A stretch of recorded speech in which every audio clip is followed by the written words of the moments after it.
bakunzi ba Buhoka Umutima TV, twongeye kubasuhuza tubifuriza amahoro y'Imana aho muri hose, abari mu gihugu cy'u Rwanda, bari hanze igihugu cy'u Rwanda. Imana igumye kubana namwe, igumye kubarindisha ubuntu bwayo.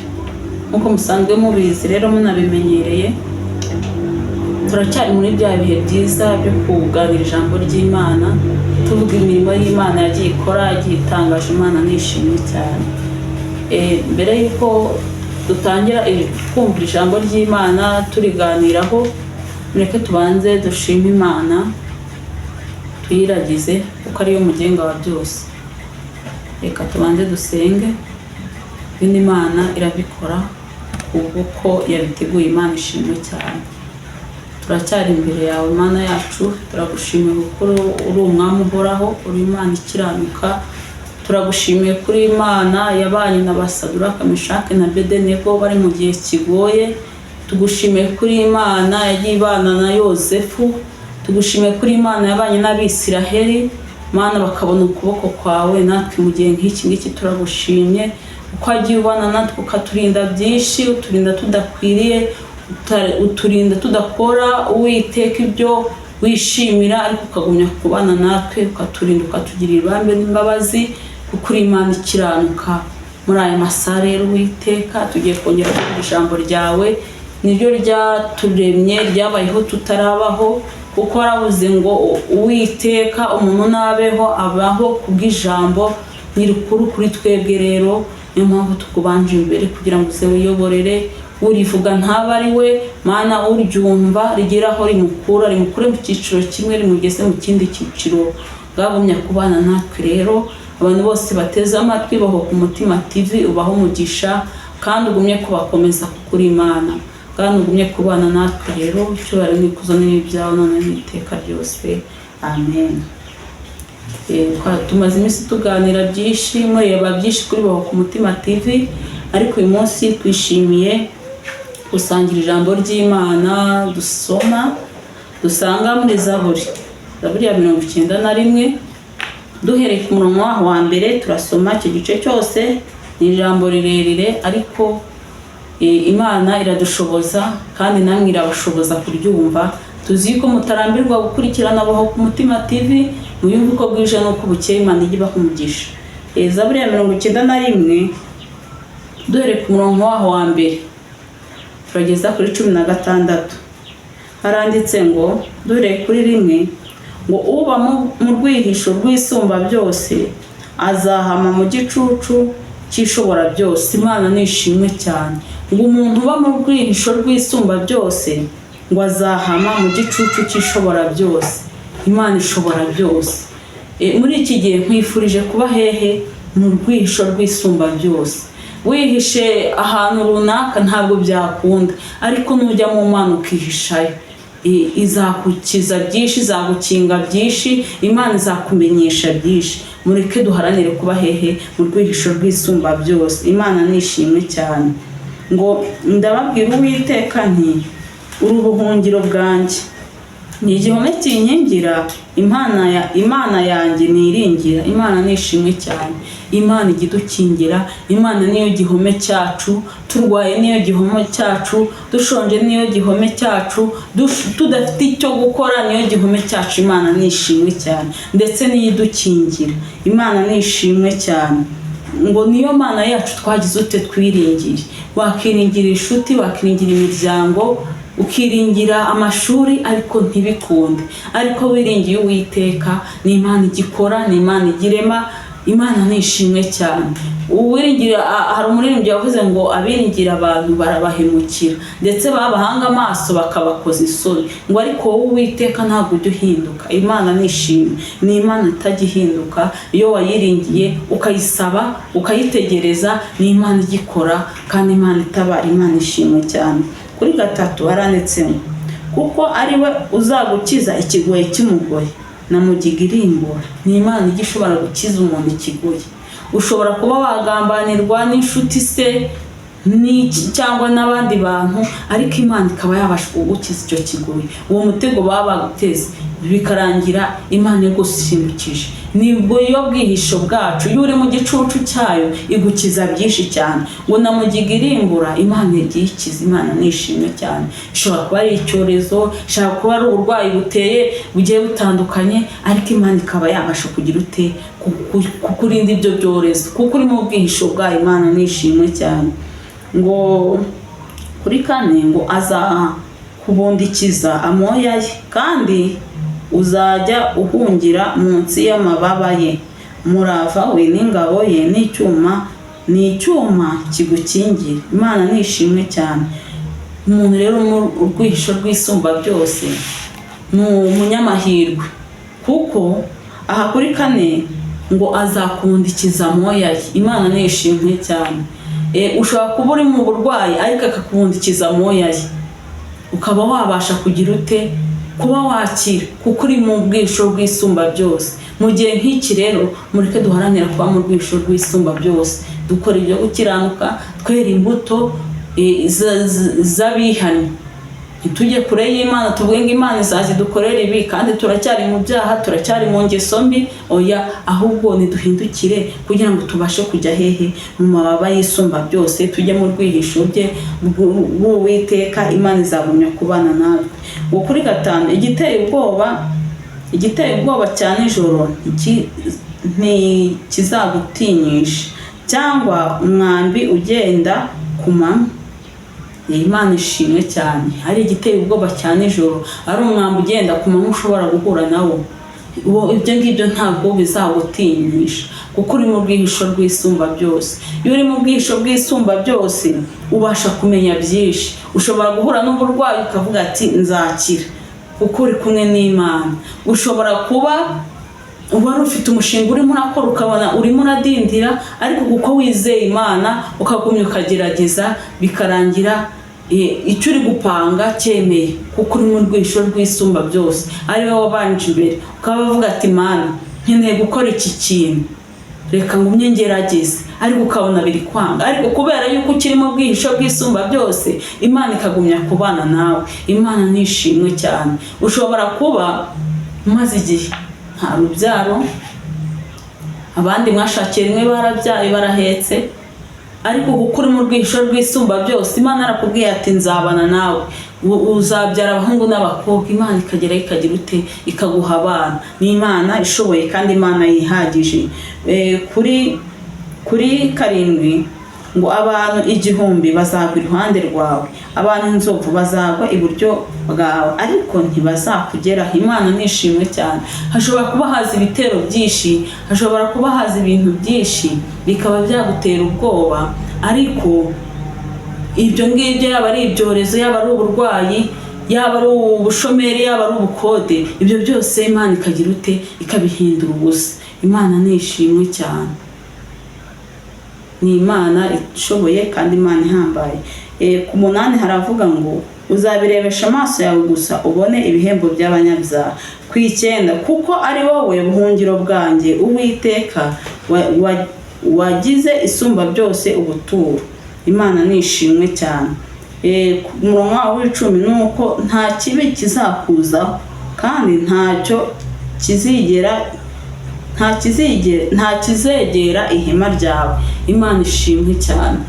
Mu kazi waba uri gukora kose, ibyo ugerageza gukora byose, uri mu ihema ry'Isumba byose, nta kibi kizakugeraho, nta burwayi, niyo byaza, kuko uri mu bwihisho bw'Isumba byose. Imana hari kizagira ute, hari ikintu izakora. Nta kizajya kiza kigutunguye, byinshi bizajya biza biguceho, ubone biratambutse kandi wabonaga yuko byakugezeho. Ubwo burwayi ukabona ikimenyetso, Imana ikagukiza. Imana ishobora byose. Rero kuba mu bwihisho bw'Isumba byose, umenya amabanga y'ubwami, ukaba ubasha kugira ute kwitwara neza mu gihe nk'iki. Ngo kandi kuko azagutegekera abamarayika be ngo bakurindire mu nzira zawe zose. Imana nishimwe cyane. Uwo ni umumaro wo kuba mu bwihisho bw'Isumba byose. Imana y'ubwayo ngo izagutegekera abamarayika bayo ngo bakurindire mu nzira ugira ute ubasha gucamo. Ugiye ureba ibintu byinshi wagiye unyuramo, inzira nyinshi wanyuzemo, hari uburinzi bw'abamarayika, hari uburinzi bw'Imana wagiye ubona yagiye ikurinda wowe udakwiriye, ukaba uri kumwe n'abantu bamwe na bamwe muri mu modoka imwe se mukaba mwakora impanuka wowe ukabona urasigaye. Imana ibagutegekeye abamarayika ngo babane nawe bakurinde. Imana nishimwe cyane. Ako niko gaciro, ako niko kamaro ko kuba mu bwihisho bw'Isumba byose. Imana nibaha umugisha ngo bazakuramira mu maboko yabo ngo utakubita ikirenge ku ibuye. Imana nishimwe cyane. Niba Imana ishobora kuba wenda tugereranye urimo uragenda n'ahantu hari amabuye se cyangwa hari imikuku hari iki, ukaba wagenda Imana ikakurindira aho hantu ntiwangirike kuko uri kumwe n'iki n'abamarayika bayo. Ushobora kurwara uri kumwe n'abandi ariko Imana ikagukiza kuko ari Imana ishobora byose, kuko ivuze ngo izakurindana nijoro ntube wasitara. Uburinzi bw'Imana burakomeye kandi uburinzi bw'Imana bugize ute burahambaye. Imana nihabwa icyubahiro. Ngo izakandagira intare n'impoma, izabiribata umugunzu w'intare n'ikiyoka. Imana nishimwe cyane.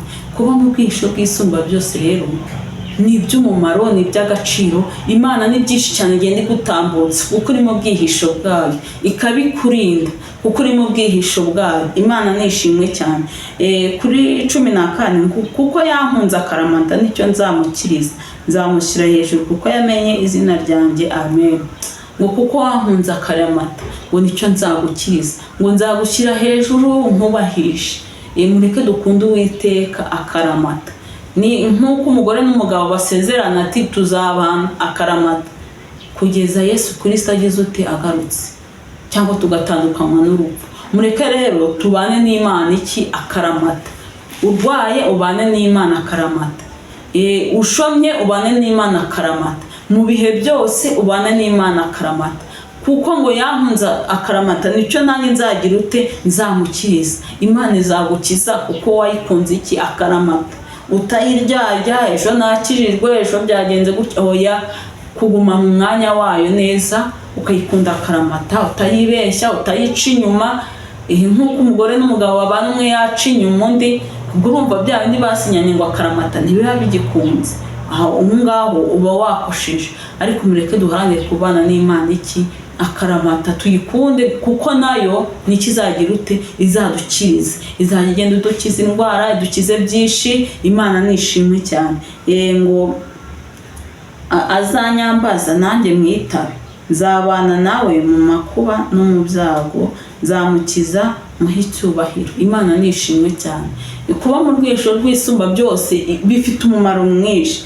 Ngo Uwiteka aravuze ngo azanyambaza nanjye ngire nte mwitabe. Imana nishimwe cyane. Imana rero ntabwo yireba nk'abana b'abantu. Ngiye nshobora kuba afitanye ikibazo n'umuntu yampamagara singire nte simwitabe, ariko Imana yacu yo kabyara niyo mwaba mufitanye ikibazo, hari aho wacitse intege, hari aho agiye kure y'Imana, ukavuga ati ciye bugufi ndaje imbere yawe Mwana. Yireba umutima ikareba uko wahindukiye koko, nayo wayambaza ikagira ute ikakumva. Ngo azanyambaza nanjye ngire nte mwitabe. Aho kwiyambaza ishuta, aho kwiyambaza iki zo zishobora kutakumva, ariko Uwiteka aravuze ngo azanyambaza nanjye mwitabe kuko ari mu bwihisho bwanjye, kuko yambereye iki akaramata, kuko yambereye inkoramutima, agakora ibyo gukiranuka, akumva icyo musaba mu gihe nk'iki. Imana nishimwe cyane. Hari abantu benshi bagiye babana n'Imana bakayibera inshuti, bakayiba bugufi. Hari urugero rw'ura mugabo Yosefu, byashobokaga yuko yashoboraga rwose kuba yakiyanduza, yashoboraga kubana n'Imana yabicamo hari nka kabiri, ariko ararahira bitewe n'Imana Imana yamenye, Imana yamukuye mu ishyamba, Imana aho yari imugejeje. Aravuga ati ntabwo bishoboka, umutware wawe yangize umugaragu wawe, njye mbasha kuba nagenzura ibyo muri uru rugo, atari kuwe ntabwo mwemerewe. Icyo gihe Imana nahari yahise imwongerera iki amapeta.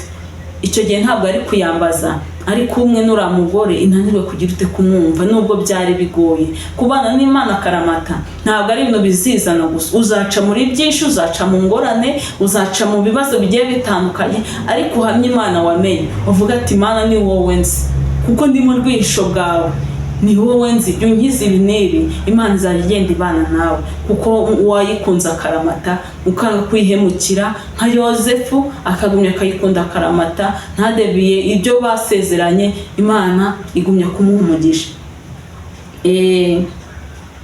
Ahangaha ku murongo wa 16 ngo nzamuhaza uburame kandi nzamwereka agakiza kanjye. Imana igihaza abantu uburame, Imana ikakuramisha utari buzarame, ariko kuko uri mu bwisho bw'isumba byose kavuga ati mwana wanjye gicahangaha kora gutya, ikaguhaza kurama wowe n'abawe, Imana ikagumya ibana nawe. Ndetse niyo muri iyi si ushobora gutabaruka ukiri muto, ariko ikaguha ubugingo bugize ute buhoraho, ikakuramisha igihe kizaza ukabona ubugingo buhoraho, ukazaragwa ijuru, ukaba umwana w'Imana kuko wabanye nayo, kuko wabaye mu bwisho bw'isumba byose, ukanga gutatira igihango wagiranye n'Imana.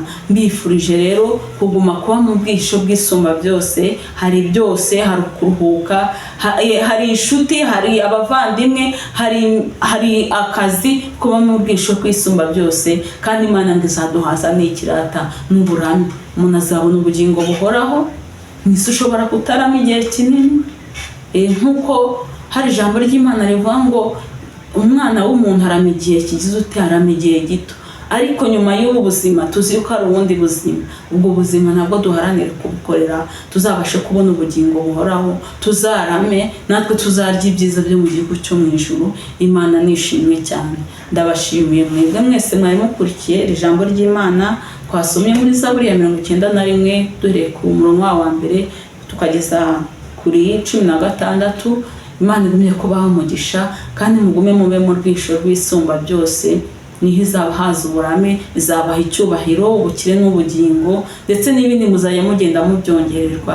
Imana ibaha umugisha, ariko ntimwibagirwe gukanda subscribe, like zanyu turazikeneye, ndetse mujye mugenda munasharinga ku nshuti zanyu n'abaturanyi n'abavandimwe n'abari hanze, mubumvishira ijambo ndetse n'ibindi biganiro byabo ku Mutima TV.